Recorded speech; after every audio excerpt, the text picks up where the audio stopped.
Hey, What's up, man? what's up? The man, the myth, the legend. Yeah, okay. No pressure. Oh, you have an American flag background? Okay, you're more Yeah. patriotic than I am. Well, more patriotic than Megan. That's all that counts. Very good, very good. So what's up, man? How you doing? Not too bad. A little tired, but that's Okay, obviously. we're gonna keep that hello handsome stuff to a minimum, okay? Let's Yeah, calm down, Megan. I don't need any more pressure. So okay, first of all, no pressure. It's like just you and I talking. We just got off the phone a little bit ago, so we're just Yeah, two dudes talking. We're not even gonna pay attention to those people around the world that are watching or that will watch in the next day or so. I'm down with that. Are you down to clown? Okay. So here Sure. Okay, so first of all, do you want to you heard Megan's kind of story and she kind of talked about your guys' relationship and how things came to be. You're the one that I'm most excited to talk about, no offense, Megan, because you're coming into the church and all of this. Like she Yeah, obviously is a strong Catholic girl, obviously has strong beliefs and is really just kind of rooted in that. But what are your thoughts on, you're the one kind of coming in all this kind of new, and from that perspective, that's what I'm kind of excited to see. And I said this to you earlier when we talked on the phone, you're a Marine. And being a Marine has its whole nother level of life that you know what I'm referring to. yeah. I mean, honestly, man, when it comes down to it, I'm pumped. Actually, yeah, Megan. I think Megan talked about it in the last live. I spoke with my priest just a few weeks ago, I think, and we sat down because I had talked with him about converting back in October, but then I got deployed to Kuwait super last minute. So that got put on hold. I came back, immediately went on a course, so it was put on hold again. So we just kind of sat down and he kind of just got a gauge of like where I was and if I still wanted to do it and everything like that. And it just kind of the circumstances surrounding things, I couldn't really go through like RCIA or like a structural kind of process of catechesis like people usually do. Mm-hmm. So he was super helpful and he sat me down. We talked about the Catholic faith and we talked about like the current state of the church and if that had any bearing on my feelings about it. And honestly, no, like if you know what the truth is, the truth, then it doesn't matter what other people are doing. You know, you do your thing, you live your faith, and it doesn't matter if people above you or below you mess up because that's on them. You know? Absolutely. So can you tell people a little background, like what denomination did you come from and where are you from originally or any of that stuff? Growing up, like I was, it was weird. So I wouldn't really call myself a Baptist, but we went to a Baptist church. My dad was actually the worship leader of our church. And then we helped form another church. Not really sure. I just like general Protestant. I don't know. I honestly couldn't tell you. And that's kind of one of the reasons why Catholicism kind of struck a chord with me, because it had accountability and a structure. And it's like, this is what we believe. And it's not, oh, you can go to, and I'm not knocking Protestant churches, but this is a fact. This is the truth. You can go to an evangelical church on A Street and then drive 2 blocks down to C Street and go to an evangelical church and get two completely different things. Like it's not uniform in any way. So there's no accountability. It's just everything's open to interpretation. If you don't like what the preacher says, you can go down the street and find someone who is willing to tell you what you want to hear. Yeah. And that's the main thing that I was like, okay, well, the Catholic Church can trace its roots back to Jesus. It's in Scripture. I just wasn't seeing it because that's not how I was taught to read Scripture. And so I was just like, okay. So evangelical, Baptist, I really couldn't put a label on it, honestly. Just living that thug life over there in the Protestant land. For sure. Okay, so the whole point of this conversation was talking about virtue, living a virtuous life. And one of the reasons I brought this up first about your conversion, we talked about it at the end there with Megan, is there was a push for many generations that if someone wanted to marry a Catholic, they had to convert. And as I mentioned earlier to her, we see that in a lot of cases, not every case obviously, but in a lot of cases that just never worked because the person never was truly doing it for their own self. They were doing it for a relationship. So I want to get that out right about way. You said you see the truth in it. Did you feel kind of when you started dating her, and she's obviously kind of unapologetically Catholic, and she kind of alluded to the fact that before you started dating, there was some issues there. How did that strike you? Because I know there are a lot of people that are watching now and that will watch that are either dating Protestants, or I'm actually surprised how many Protestants follow me and watch this. Like how was that for you navigating both learning about the church in a new way, but also navigating this new relationship with somebody? Yeah, I mean, so by the time Megan and I had actually started dating, I was already I wasn't ready to convert, but I had been like opened up to it. So I was like, okay, well maybe, because at first it was like a hard no, like, no, you worship Mary, no. And then I don't know, just something told me to go after her, and Mary or Megan? Megan. So yeah, we started talking about the Eucharist. We started talking about is it holy orders? I still am. Yeah. So as far as the priesthood, stuff like that, and like, why do I have to be a priest to confess, and all these things. And at first there were arguments, and they were like pointed, like, well, okay, he says I'm the vine, I'm the branches, and here he says this is my body, so it's a symbol. So a lot of those just typical Catholic Protestant discussions, but sometimes they would get heated. That was mostly my fault. But as I kept like reading about it and definitely just listening to other sources, like I listen to Catholic Answers all the time, like constantly. So just reading and listening to other things other than the Bible and other than like just one person, I started to get a better sense of like what the Catholic Church actually teaches, and it just made me like more like emotionally comfortable with the concept, I guess. And that's actually when I started like questioning my own faith too, because that's when I started to kind of see the logic behind a lot of the things, the Eucharist, holy orders, and all that. I started to take a step back, and I was like, okay, well, do I want to prove Megan wrong, or do I want to? And so I was like, you know what? I want the truth. I'm not going to go at this trying to prove. So I had to take a step back on multiple levels, like in my own faith, because now I have to prove, okay, well, why do you think it's just a symbol? And then I'd be like, well, because that's how I was raised. And then that's, whoa. So this isn't about like what is actually in the Bible. This is about how you were taught to process that. So yeah, I mean, it was just a lot of crazy things. There was definitely a lot of conversations. I called, I texted a lot. I called her dad a couple times, texted him a lot of questions.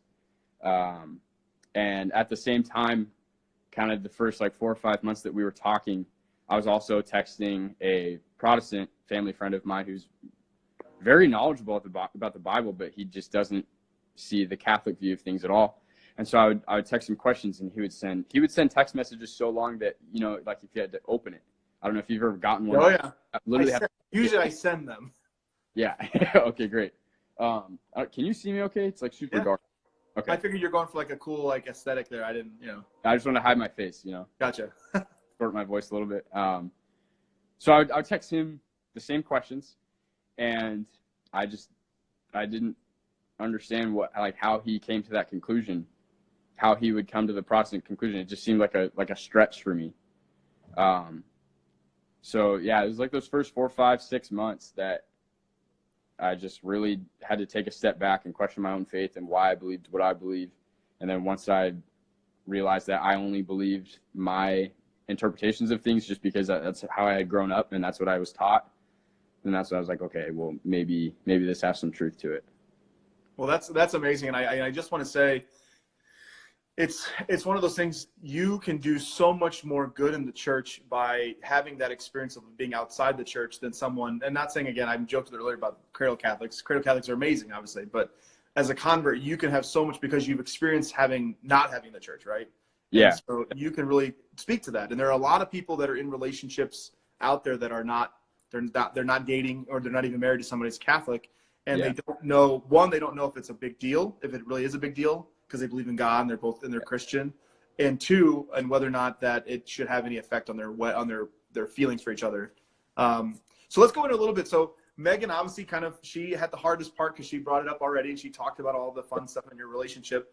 But I'm going to be very honest, Avery, you're the man, and it's your responsibility, of course, as you know, to be the one that sets the tone in your relationship.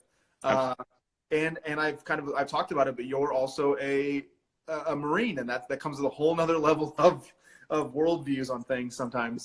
So can you kind of just talk about that a little bit, about how in this particular relationship, maybe in past, like what you have done differently in this one, or what you know, kind of just, I'll leave it open to you to kind of talk about what you feel comfortable talking about. Okay. So, I mean, obviously Megan already talked about, like, we've fallen multiple times. You know, we're not perfect in any sense of the word. Megan's my first and only ever girlfriend, fiance. Like, she was my first relationship. So I think that was the hardest part for me, because, you know, like, I've had girls like me in the past, but like high school, like middle school, like, oh, I like, you know, it wasn't anything meaningful. Megan was the first person to ever like me and pursue me back. And so I was like, this is fantastic. She's beautiful. She's smart. She's hilarious. And she loves me. Like, this is the best. Like, she wants to kiss me, you know, like, so I just, like, at first I was like, whoa, like, it was just an explosion of feelings and like all these different things that I've never experienced before.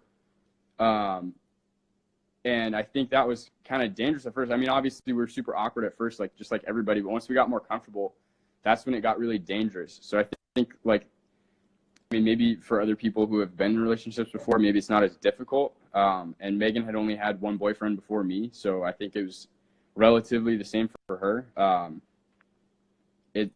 It's very just the first, once you get comfortable, and my brother told me this too, once you get comfortable, that's when you mess up.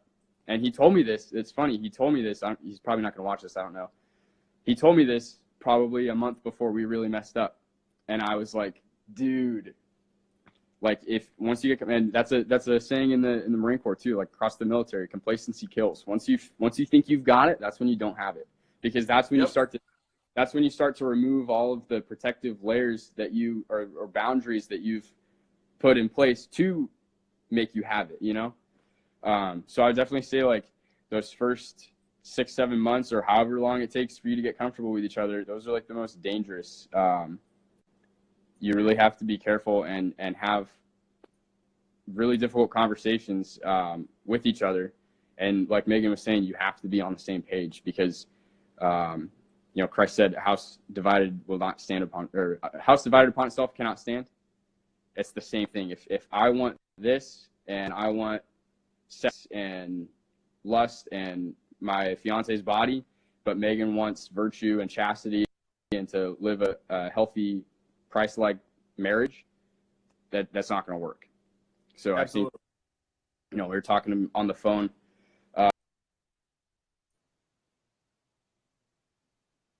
We'll wait just a second. I think you might have, he's in a barracks, so the signal's not the greatest. We'll get it back here in a second. Now, but it's nice that it's frozen like that, so everyone can comment. Is this still, we're just going to leave it like that for a second here. Let's see what we got here. We might have to take him off. Okay, he's gone. We'll bring him right back. Just 1 second. Let's see if he's on there real quick. Oh, there he is. Okay, 1 second.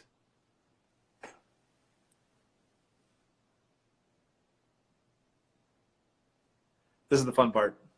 I told you I'm wearing a lot of Notre Dame today in honor of the Basilica. Okay, can I just say it's okay that you lost signal, because the right there, when you just like, you were frozen with your hand just like that. So that was perfect. Oh, yeah? That's all I can say. What was I saying? So, dude, I totally lost my train of thought. No, okay, so okay, we'll move. So you were saying, like, the whole thing with the house divided and both of you being on the same page and all that. But okay, that's wonderful, and that sounds great, and you could be in a Virtues video and do really well. But what does that look like realistically? So we talked about this earlier with her, and I want to hear from your perspective as the man in the relationship. Obviously, you don't see each other very often. She flies out there to see you. You fly to see her. There's a physical connection there. There's a physical attraction to each other. Now that you're engaged, it's even stronger, I assume, because you realize this is the woman God has put in your life to marry. And dang it, I just want what I want. there's a hormonal thing. There's the emotional thing. There's all these things. How do you make that work in your current situation within your relationship? So, yeah, I mean, like I said, conversation. If you can't have, like I was saying to you on the phone earlier, if you can't have conversations about things like this, you shouldn't be doing things like this. So if you can't have a conversation and put boundaries into place to protect, your chastity and to protect the good of your marriage and your relationship, then what are you doing? Like, do you really desire a faithful, Christ-like marriage, or do you desire, the other person's body? So for us, that looks like, number one, humility. Whenever we mess up, it's my fault. You can make the argument that we both participated, we both did it, but I'm the man, like you said, it's my fault. So humility and like ownership of that is huge, because you're gonna mess up, even if it's in just the slightest way. You're gonna mess up at some point. I hope you don't, but it's gonna happen. So just the humility and the ownership to own up to things when you do fall, and then the like Megan was saying earlier, just the ability to take a step back from it and like not beat yourself up about it. Realize that there is a salvific grace from Jesus to bring you back from that. That's what it's all about. And I think I'm not sure. I think it's Catholic canon that when Jesus was in the Garden of Gethsemane, when he wept, or maybe it was some other period, he saw all that would ever be committed. Mm-hmm. Right? Am I on the right track? Yep, you are. And he still went to the cross. Yeah. So you think that, oh, I'm too bad. I messed up. I knew what I was doing. I didn't stop. I'm terrible. He still went to the cross. And so just the humility to accept that grace, and then the responsibility to step back and be like, okay, so we messed up. What do we do from here? And go about building back those boundaries that you may have had in the first place, or maybe you didn't, and that's why this happened. Just talking about it and putting those boundaries in place and then following through with it. So the biggest thing, I think, for a lot of people is like that first temptation. It's like when you move something really heavy, you got to push and push and push. And then first, when you finally break it, you can keep pushing. It's a little easier. So once you first get that temptation, if you push past it and resist it, you'll build like a snowball effect, and it'll be easier and easier, because like, we've beat this. I'll be super open right now. It's the same thing with pornography and the thing that goes along with that. We could say it's an adult thing, masturbation. Okay. Yeah, I mean, I don't know like what your viewership is like. We try once to be I made the decision. Here. Yeah. Well, once I made the decision to stop, those first like months were insane. It was so difficult. I would literally lay in bed in tears, like praying, like, this hardest thing I've ever done. But after, I mean, it got way easier. It's not like I don't have temptations every now and then, but it got so much easier. So just pushing past that those first couple, temptations is just going to get the snowball going. And you guys can really be together.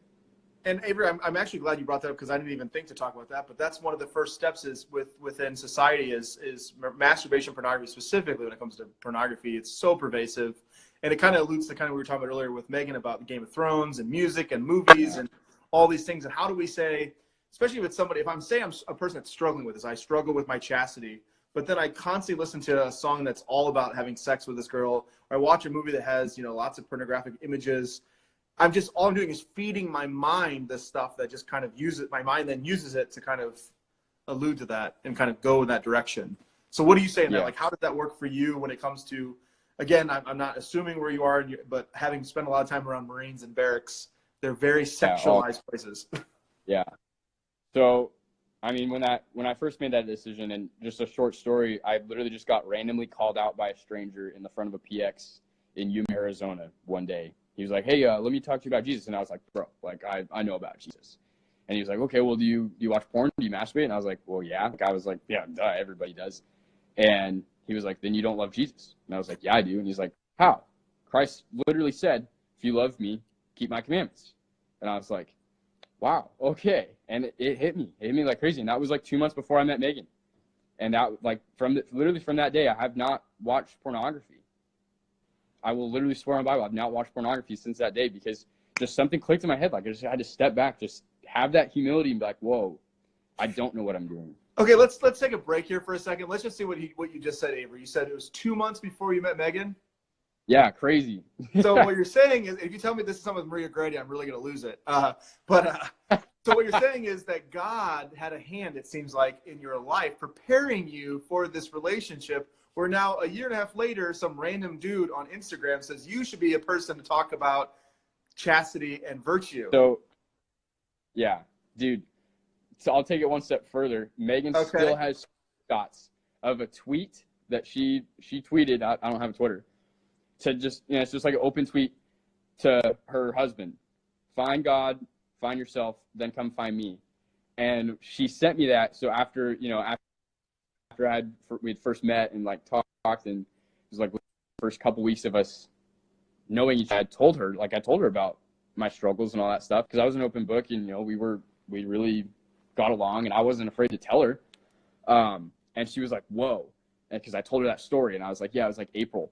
She sent me that screenshot, and it was like right around that time that I had that conversation with that dude. And I was like, it was crazy. Yeah, no, God absolutely. Answers tweets, I guess. That's the moral. I mean, people should just take to Twitter. So I guess that to me is a humbling and very beautiful story to hear. That is the fact that you already were. It was kind of the thing where God's preparing the bridegroom for the bride, right? Absolutely. Yeah, I was already kind of going through a process, and honestly, that's one thing that pornography and masturbation specifically, you really need to take care of that before things get you even consider dating, because it is evil. You think about women differently. You think about just life in general, and sex obviously differently. It's evil. It infects every part of your life, and every part of your life changes how you think about things. And what weirds me out, so I was actually thinking about, like, obviously you brought this up a couple days ago, and I was like, well, what am I going to talk about? Just people who are in relationships. It blows my mind, especially in the military. I can count on one hand people that I know of or know personally that haven't cheated on their spouses. Yeah. Not even kidding. I wouldn't even use all my fingers on that hand. Yeah. The people that are married with kids or in a relationship, and a girl will walk by and they're like, man. And I'm like, dude, what are you doing? And they're like, what? I'm like, dude, you're literally married. No, I only call people out when they're like my friends. I don't call strangers out. I don't like that. You should try it sometime. Maybe I will. Maybe I'll get. Bro, what do you do? We should start a reverse cat call. For sure. I don't know how that would sound. Yeah, I don't know. It'd sound like the bell scene from Game of Thrones. Shame. Shame. Sure. But they'll say this. They say this all the time. What? I can look at the. I can look at the can't touch. Can't buy it. Yep. I can look. I can't touch. I can look at what's on the shelf. Buy it. And it's like, okay, well, if you're gonna go along with that analogy, I hate that analogy, because it's like, okay, so you made your purchase. It makes women objects. You made your purchase. Yeah. So now you should be home with your purchase. You shouldn't even be at the door looking. Like, it's a bad analogy. It's a bad analogy, and it objectifies women. It degrades the marital. I don't want to say bond. The vow, the covenant. Yeah. So it irks me so bad, and I wholeheartedly believe that it's because of pornography and masturbation, and it's just like me. It's all about what I want and what I want to look at and what I want to touch. I could go on for days. Avery is getting very angry, everybody. It's okay. It'll be fine. Okay, so that's awesome that you bring that up, because that's one thing we talked about a little bit with Megan earlier, and I try to talk about this whenever I can with friends, and is this idea that, especially when it comes to masturbation and pornography, these are things that we do privately in the privacy of our own homes and our own beds and our own rooms. And it's the thing that a lot, especially men, deal with. And I've actually had a lot of people respond to me, women respond, say they deal with it too, but it's just not discussed as much. Yeah. But it's that thing where the devil can really get in there. He can get us to do things that we normally wouldn't do. And then all of a sudden we fall, and then immediately we get that guilt of like, how dare you? How I can't be loved because I've made this mistake. And so the devil keeps it down and keeps us down because it's something we would never discuss. We don't discuss it. It's something that I did on my own. I keep it to myself. I keep that shame. And one of the best ways to kind of free ourselves from the bonds of those chains is to be open about it, to go immediately to the sacrament of reconciliation, to not receive communion when you're in a state of mortal sin, but to go immediately and receive the sacraments. Because the thing with confession, as a soon-to-be convert yourself, is we understand confession not as a place we go to because we've sinned, because God knows what we've done, as people point out. We go to confession because we're loved, because he wants to heal our hearts. And so I guess the big thing that I just want to commend you, because the hardest thing to do is to be open about this stuff and say that we struggle, right? The hardest thing to do is just to be candid about it, because it is one of those things that's discussed everywhere, but also not supposed to be discussed. Yeah, I mean, I'm at the point now where it does other people good to hear about my struggles. It doesn't hurt me. Like everybody struggles with that. Obviously, like, I'm not complete detached from that temptation. I still have those temptations. I still struggle with it. So for me to come on here and be afraid about talking about pornography and masturbation, about getting judged, I'm in the same boat with everybody. So I'm in company, you know. Absolutely, and that's one of the things. I'll be very absolutely, and I'll be very honest with you. So myself, it's something, being in seminary for 12 years, I've talked about this with some friends recently, that you want to talk about feeling guilt. Imagine like going out in public, wearing a cassock, serving at mass, and people automatically putting you on a pedestal that you're better than everybody. This guy's got it figured out. And then you struggle and you fall. You imagine the depth of guilt that you come from, you know what I mean? Like, and people are like, oh, you're so holy, Austin. You're so this, Austin, just because I have a collar on that I've got it all figured out, which is just not true. But then the devil uses that. My thing always was, and I don't know if you can kind of agree to this or you think it's true. For me, myself, one, I'm a convert from Judaism, so I believe guilt is an important factor in everything I do in my life. And two is I try to sanctify my space. So in the seminary, what that looked like is I would have statues in my room. I'd have paintings in my room of Mary, of the saints, and I'd have a relic in my room. Excuse me. And those things kind of sanctified my room, and I would tell myself, I'm not going to do that in this space. Like, I've made it kind of a holy space. Oh, yeah. And so by doing that, or I wear like something on my wrist, or I have a chaplet I wear, different things that I have that I put myself in this category that as long as I'm in this space, I'll be okay. And because we know the moment we break that, then it's downhill from there. So we just keep putting in this pedestal and we don't do that. Yeah. So I don't know if you have something similar to that. Yeah, I mean, when I was first struggling with, quitting, I put Bible verses on the background of my phone for the first time. So obviously, anytime I felt the temptation and I let it get that far to like actually look something up, I would open up my phone and I'd see that and be like, all right, no. And it definitely helped a lot. And then, just talking about it with other people. I wasn't in the place in my life where I am now, where I actually have like solid religious people to surround myself with. And I still don't necessarily have that like immediate physical group of people that I can go and actually You don't meet yet, with. because when we get off the phone here, I've got a number of people I want to introduce you in the San Diego area. So I look forward to it. But so I didn't really have that. So just kind of surrounding myself with like little reminders like that on my own, and then just talking about it with the buddies that I had who believed in God but weren't necessarily living that out. Even still, just talking about it with them somewhat held me accountable, because every now and then they ask me about it, and they still ask me about it. And I made it my responsibility to be accountable to them and to be that example that, yes, it can be done. Because they'd ask me about it and they're like, oh, you're crazy. And then 2 months later, I still haven't. And they're like, dude, that's wild. So just even just wanting to be an example to other people was enough of a accountability partner for me. Well, that's the thing, is especially that people know in your life that you're striving for holiness, you're striving to do something different, that you don't want to let the people down around you, because you are presenting yourself as this holy person, right? And the devil, again, uses people, like, they want to see you fail. Oh, this guy, he talks all this talk, but look at him, he's doing just like everybody else. You religious people are a bunch of hypocrites.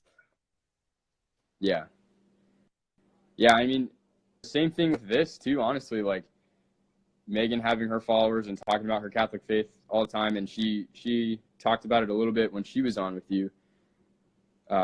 Just kind of getting out there that like, hey, we're not perfect, but even just how many people message her on Instagram and say, hey, thank you so much for talking about this. I really needed to hear that. It's helping me a lot. It's so great to see like a great Catholic couple, So just having that, like, oh shoot, like we have people looking at us, not necessarily looking up to us, but we have people watching us, and we need to be not only accountable to ourselves and to Christ, but we need to be accountable to not lead other people away from Christ. And that's exactly what the devil, that's a huge point. And that's exactly what the devil wants. He wants you. And then we look at the church abuse scandal. It's again, the same thing. Is like, who better to like get people to question their faith than have priests fail in such a horrific way. Right. Yeah. And it's the same thing with people, religious people want to see those Catholics. They want to see those Christians that go to church on Sunday, but then at home they do their own little things. They got their own addictions, their own things that they're struggling with. So it's about being open about it. But of course, the other thing is to say, a lot of people will have this analogy that I'm struggling with something, right? I struggle with something. And I always have an issue when people say they struggle with something, because that in itself, the language makes it seem like I'm kind of making it acceptable because I struggle with this thing. Yeah. Do you have any thoughts on that? Because I always say it's not about struggling with it. It's about saying I won't do that. And if I put that in my mind, I'm just not going to do that.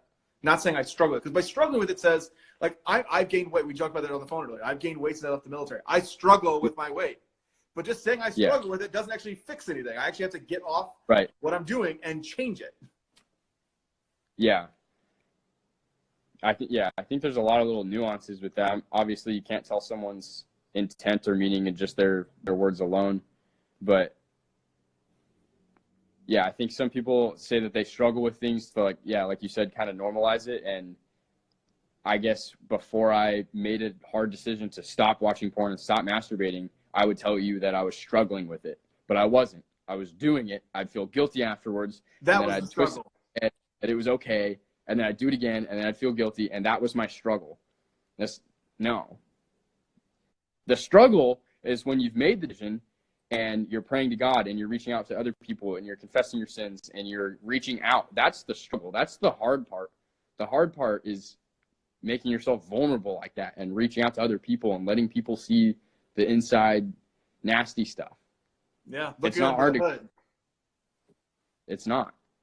The hard part is owning up to it and going out there and fixing it. And that's also part of it too. And just like we were talking about a second ago, the fact that you're here right now on this Instagram Live, which I know you said is not Megan's the superstar in your relationship, right? Yeah. But even this, like now you're very public about this. This is something your followers, people, your friends, they will see this. There's now a level of accountability now, even more so because you put it in this is no longer Megan's cute little pictures and like talking about stuff. This is you now, Avery, the man. Yeah. And I have that on some level with like the guys in my platoon. We get into spiritual talks all the time. So definitely the pornography and the masturbation comes up. I've got a really good friend who is actually gay. And we get into talks all the time about it. And so everybody sees those conversations because they're very open. We're both open about it. Everybody sees those conversations and they see the way I respond to things. And if I don't have a good answer for it, for some argument that he comes up with or someone else that I'm arguing about something different, if I don't have a good answer for it, it's like, oh, well, okay, well, Wells doesn't know, then his argument's invalid. So I need to step it up and learn as much as I can. And I was actually talking to Megan about this. Like, I don't want to be an apologist necessarily, but I want to know everything that I can know so that when those conversations come up and I have the chance to tweak the way someone thinks about something, or I have the chance to evangelize to someone who maybe just an onlooker into the conversation, maybe not even the person I'm actually talking to, I want to take that and I want to pull it and knock it out of the park so that they see it. Because that's what happened to me, like with Catholic Answers, the podcast. Mm-hmm. Those dudes are geniuses, and they cite verses and the catechism all the time just off the top of their head. Well, Colossians blah blah blah says blah blah blah blah blah, and you're like, how do they know? And they piece things together so that it makes you tweety think. And you're like, okay, well, that actually does make a lot of sense, and I want to be that guy. And so, being held accountable and being open about it, because a year ago, people knew that I wasn't going to have sex before marriage, but they didn't know that I actually took things seriously like that. And then now getting to the point where I'm actually talking about stuff, now I think they take me a little more seriously in that way. So it's very important to be people, because they'll hold you accountable too. People who are not even religious. If I say, I'm not going to have sex before marriage, and I go out and I go to a strip club or something, and I'm like, okay, yeah, that's the Christian guy. Great. I want to be a Christian. You That's just exactly true. people in church. Absolutely. And that's the thing is people are done with hypocrites. That's the thing. We can't be hypocrites. Yeah. So we can't be a part of something. We can't be a part of something and claim to be a part of something and then not live that life. And that means more than just the other thing you've talked about. Like, it's obviously masturbation, pornography. It's also sex, but it's everything. And that's the kind of the next thing I want to talk about that we kind of talked a little bit about earlier, but I want to get down specifically to the nuts and bolts, because I think that's important for people to hear is, what do you do when you guys get together? And Megan already talked about it. I want to hear from your perspective. What are the things you as the man in the relationship do to ensure that you are, one, keeping her in her beauty in her femininity, to ensure that she does not put herself in a situation where it causes scandal, and two, to keep yourself from not wanting to do something obviously that is not appropriate in your status in life? What are the practical things that you do, and when she visits, you visit, those things? Yeah. So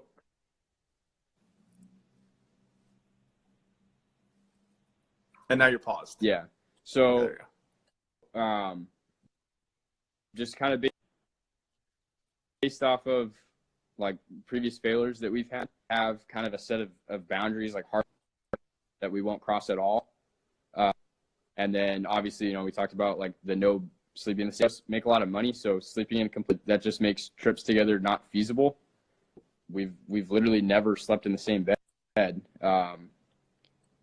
And I think a lot of important, that you guys already kind of got into it. No, but we did talk about it, but I want to hear it from your perspective. I think it's important for guys to hear from the man's perspective. Not even, I think the whole, temptation to do something more is kind of weak, because I can cuddle with Megan and not have a temptation to, obviously, yes, I would physically want to do that, but I can physically get into bed hold on to her and not like be able to contain myself, I hold it in. It's not like, oh my, this is crazy. The thing that Megan and I put more upon a pedestal is like kind of what you were talking about, how the bed is the altar of the marriage. Like, husbands and wives sleep together. That's it. Husbands and wives sleep together in their bed, and that's what they do. So sleeping in a bed with her would kind of like give me one of those little privileges, I guess. And she actually wrote a huge article about it that went viral a long time ago, a couple years ago, that talked about kind of, boyfriends don't get husband privileges. So just doing things before marriage just devalues marriage. So having sex before marriage just takes away what marriage means. Because now that you've had, even if you both have been chaste your whole lives and you got engaged and then you had sex, okay, so now what does marriage mean? What is the point of taking that extra step? Because now you've taken the very most important thing about a marriage and given it to the next step down. Mm-hmm. That's like a priest being able to preach infallibly. No, he doesn't get to do that. That's the Pope. So just like keeping like whatever you view as like something that only married people would do. So you're saying a good analogy would be like a priest. If a guy who's in seminary and he goes and celebrates mass, but you're not a priest yet. So yeah, you wear the same wear the clothes, but you're not a priest.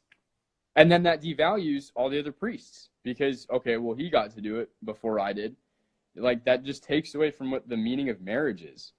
So, there's obviously, we have our clothes on, the very basic things. We have our clothes on. We don't, things like that.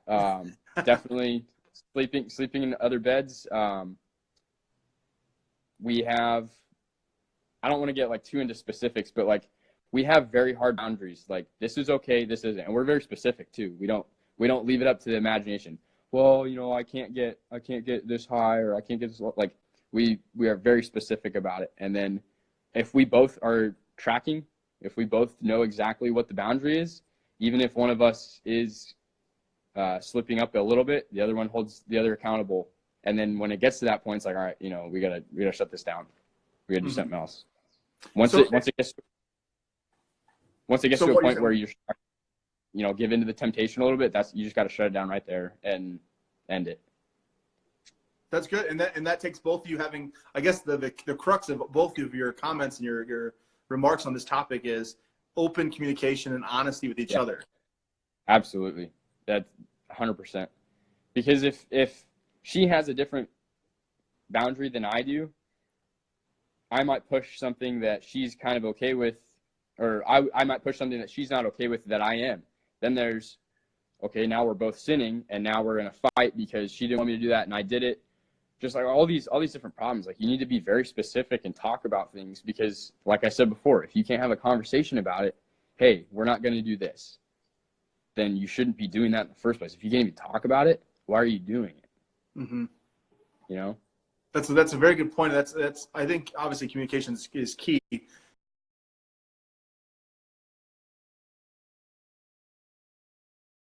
So now say you have a couple out there. We have a number of people out there that I guarantee are watching who are in a relationship right now that has not been chaste.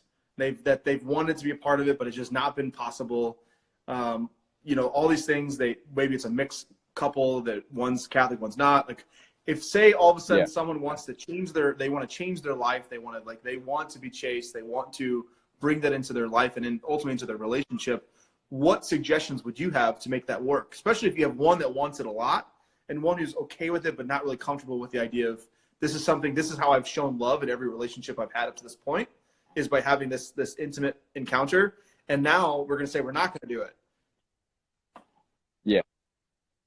I could be like for the mixed relationships, or one's religious, one's not.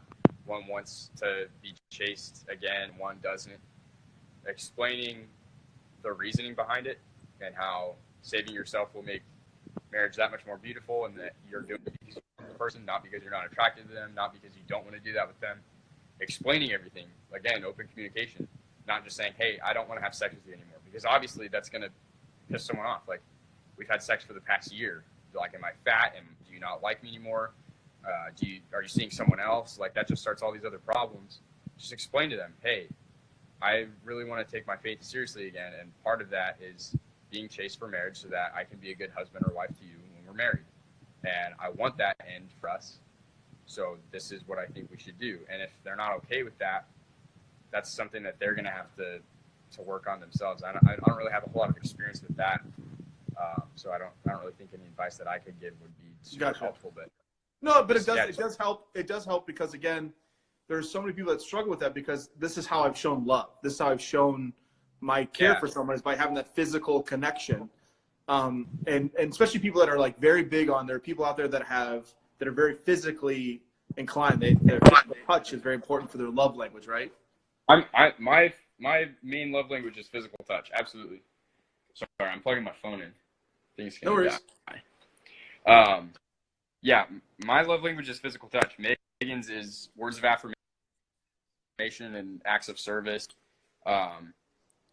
So like, just because someone's physical touch doesn't mean the only way you can show them love, excuse me, is sex or making out or anything like that. That's one of a big miscommunication Megan and I first had when we started dating, and you know, we'd be making out, and then things just would get weird. Like there was like a weird atmosphere, and you could just sense it. And I was like, what's wrong?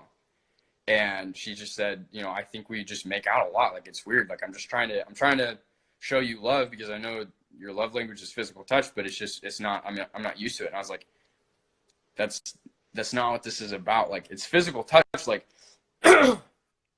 like I'll put a hand on your knee to show you that I'm thinking about you, or I'll give you a back massage or something like that. Like, it's not, physical touch doesn't necessarily need to be sex or making out or anything like that. You can show physical touch love in a lot of ways. Mm-hmm. Well, that's an awesome way to look at it, Avery. And I just want to thank you for, obviously Megan is phenomenal. You know that more than anybody. But I think more than anything, and I told her this when we talked earlier, is we need men to be men, and society needs men to be able to say, my job as a man is to show my wife, my girlfriend, my future wife, my fiance, her value is not in her body. Her value is the fact that she's a beloved daughter of God. And as the Lord willing, the future mother of my children, I owe it to her and her dignity to treat her in such a way. Absolutely. And Megan actually talked to her old Catholic high school about this, about dating and all that. I think it was the first time that we had been together since we started dating, because we started dating when I was in Australia, and then the first time we saw each other after that was Christmas in December. And we went to Forever 21 with Annie, the one that introduced us, and she came out with these shorts. Megan came out with these shorts on, and they were very short. And I was like, "Are you getting those?" And she was like, "Yeah," because at that point she was still very like sassy and like, I don't need you. Is that what she does? That whole like that thing she did? Yeah. Yeah. It's hilarious now. We joke about it all the time. But I was like, those are really short. And she got mad. She got offended. I was like, those are really short, babe. And she was like, well, I'm not having this conversation with you. And she walked away. And she didn't realize at the time, she later figured it out, that she's commenting about it now, that I wasn't saying that to be controlling or because I didn't like her the way that she looked in those shorts or anything like that. Like, I wasn't being controlling or oppressive. I was doing it because I respected her body, and I don't want myself or other people to take advantage of it. Mm-hmm. And that's huge in a relationship, because your body is not your own when you're married. It's yours and the other person.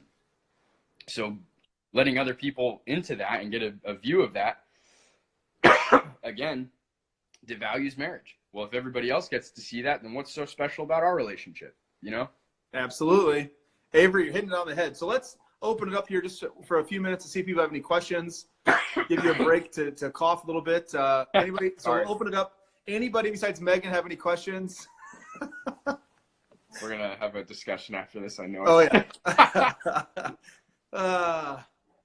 So, yeah, we'll see. People are asking questions, but let's see. So type away if you have any questions. I'll look through real quick while we're waiting. Let's see. Shout-outs? Yeah, we do shout-outs. Anything you want here. Let's see. There are a lot of comments and stuff, but mostly people just commenting here. Any questions? What do we got here? When did I find out Meg was the one? There you go. That's a hard question, because I don't know. It sounds romantic, but I just kind of had a sense of it all along. But I really knew that I wanted to marry her and that I was going to marry her once she kind of let all her boundaries down, all her guards down. So once I started getting into the real Megan, because at first, she had been hurt very badly by her previous boyfriend, and rightly so. So she had a lot of walls up that I had to kind of earn her trust and break down. Once I got into that Megan, I was like, yep, this is the one. Because I just realized how faithful she actually was, how loyal she was, how completely committed to her faith she was. And that was evident in the fact that she didn't want to date me at first because I wasn't Catholic. And I thank God that she was that adamant, because that's what pushed me to look into it. And, she wants to be a mom like nobody's business. And I want to be a dad like nobody's business. So we're just, like she said, we're completely compatible, and I absolutely love the crap out of her. So there you go, everybody. That's a little mush for you from the other side. Let's see here. Probably like 6 or 7 months into it, if you had to put a number on it, I guess, if that was what you were looking for. Okay, good. Some people like black and white. Did you read Matt Fred's Porn's Myth book? I did not, but I'm curious. I'll look into that. There you go. Any other questions out there? A lot of people are voyeurs. They like to listen from afar, but they don't like to type anything. What's up, Steve? Steve, so that guy's the Bosco Beats guy. He just said, yo. He's the guy I talked about earlier when we were talking earlier, that we need to have him do more songs, kind of like Chainsmokers version type songs that are good and wholesome and not talking about sex nonstop. How many kids do y'all want to have? As many as possible. There you go. As many as God gives you. Like 4 or 5. Or whatever God gives you. Or whatever God gives us, because, it's funny, too. We're getting into the NFP kind of phase of engagement, so just learning about all that stuff. talking to my brother, and he was telling me about his buddy that they were using condoms and married using condoms and the pill, and they still had a kid. And my brother's like, Avery, like if you guys do this, you're gonna have 10 kids. Like life finds a way. And I was like, dude, whatever. Then that means God gave them to you. Exactly. Yeah. Okay, And they love that kid. There you go. So let's see here. So Anthony says, since we first fall in love with God first before we should with our girlfriend or spouse, did either of you guys ever feel called to the priesthood? Well, obviously I did, since I've been in and out of seminary for 12 years, and I doubt Avery did, since he just is becoming Catholic, and also. Dude, I've probably wanted to be a dad since I knew what a dad was. Like I don't know. Yeah, that's a whole nother conversation. We'll have a dad conversation once you have your first kid. Okay, cool. We'll follow this up. Lie. Yeah. Honey baby. So Steve also responded, NFP stands for normal fun parties. What was there you that? go. Steve says that NFP stands for normal fun parties. There you go. Patricia wants to know when the wedding is. It's June 28th. June 20th. June, I keep thinking July. Rockland, California. So don't worry, everybody. It's going to be live. Megan, somebody stop. Hey, I don't know. You're going to have kids soon. You're Catholic. It's the way it works. And you're actually doing it right. So you'll have kids probably 9 months. Good luck. To the Protestant friend that you got the long SMS from the. Oh, yeah. No.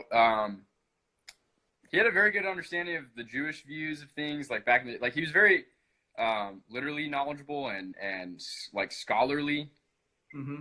Like he was very smart about the Bible in that way. But when it came to the Catholic view of things, like he literally referred to the crucifix as a dead guy on a stick. He hates the fact that Catholics have crucifixes in the church and on necklaces and stuff. And he says that they put our Lord on a stick, and they make him this symbol of death, or like we killed God. And I was like, that I don't think that's what they view at all. He obviously, like a lot of Protestants, he thought that Catholics worship Mary. He just had very strong opinions about it. He didn't really get the Catholic view of things, and he was very one-sided too. So I would throw out, like playing the devil's advocate, I would throw out the Catholics' perception of things and interpretation of Scripture, and he was very adamant about the other interpretation. Gotcha. So Patricia, the one that asked the question when your wedding was, she said that's her anniversary, actually. So that's kind of interesting. Really? I'm sure it has something to do with Maria Goretti. Maria Goretti's in there. She's in there somewhere. And Gail wants to know what the colors of your wedding is. I don't know. Is that a thing? That probably would have been a better question for Megan, but it's like fall colors. Like, yeah, I don't know if I'm not supposed to say that. I don't know. Okay, she'll probably comment here. So Megan, you can comment. Okay, so let's see. Steve asked, how do you share your faith in your everyday life? That's a good question, especially since you're in the military. Yeah, I start conversations a lot, and people ask me questions a lot. It's funny. Like the more you're you voice your thoughts and opinions on things and your beliefs, the more people ask about it. Because a lot of people actually have questions, they just don't ask because they probably don't know that you view the things that you do, or that you believe the things that you do. I start a lot of conversations and a lot of questions. I'll ask people about creation and evolution a lot. I'll ask if they believe in evolution, and then we just start a conversation from there. And then I just kind of throw in God, and I'll throw in the Bible, and then conversations start from there. A lot of talking. I never try to preach to people because nobody likes that. But at the same time, it's that whole thing again. We talk a lot about it, my friends and I, about it's that living that Catholic life authentically, not being afraid to speak out, not being afraid to have these conversations openly. I'm fine with people not agreeing with me, but let's be open to the conversation, right?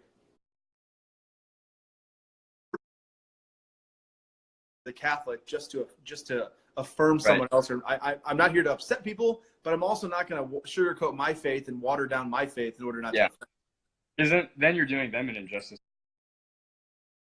Not putting out the truth, then you just might as well not say anything.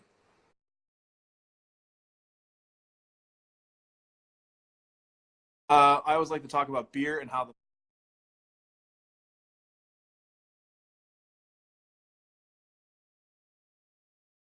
Everyone's following. So Steve right there, he's the guy behind the Bosco Beats. He was a seminarian. He was a Salesian for a number of years.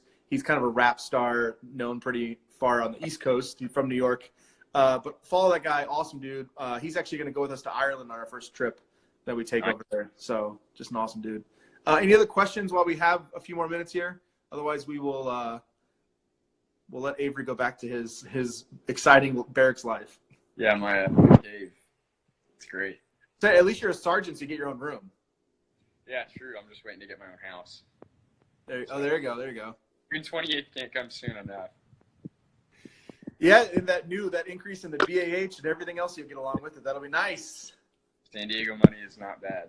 No, not at all. And by the way, like I said, when we get off here, 2 years ago, when I became Catholic, we were in the military together, he mocked me and just made fun of me big time. And now, fast forward these number of years, I'm a sponsor for both him and his brother. Out of the 3 sons, 2 of them are Catholic, and their dad's a Methodist minister. And he has since been commissioned. He's a lieutenant in the Navy, right there at San Diego. Yeah, that'd be sweet. But he's on the green. He's with the Marines on green side. But the parish they go to, I spent a lot of time in Southern California. The parish they go to is the coolest church I've been to in Southern California, as far as just Orthodox, holy, normal. It's in, I can't think of the name of it off the top of my head. I can't remember, but I will let you know, because I definitely think it's somewhere to look at. And there's a great group of young adults there. When I was there the last time with him, there was a guy sitting, there was a ton of Marines. It's not close to the base from Pendleton. It's closer to San Diego. And there were a ton of Marines that were there by themselves on a Sunday morning, which is shocking. And cool. it was a really cool place. It was the pastor's Irish. I remember that.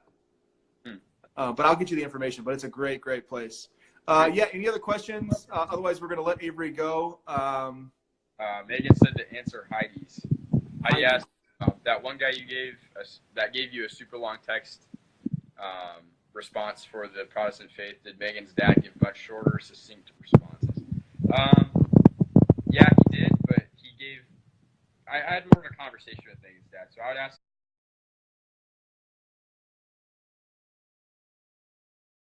And then he would send back a pretty basic response with some verses that would support it, or the catechism, and what that said about it. And then I would have a conversation with him. So even just that right there was a lot more inviting than just getting a huge, long preach, almost like a shouted text at me, like, this is what you should believe. Just having an open dialogue with her dad was a lot more inviting and welcoming than.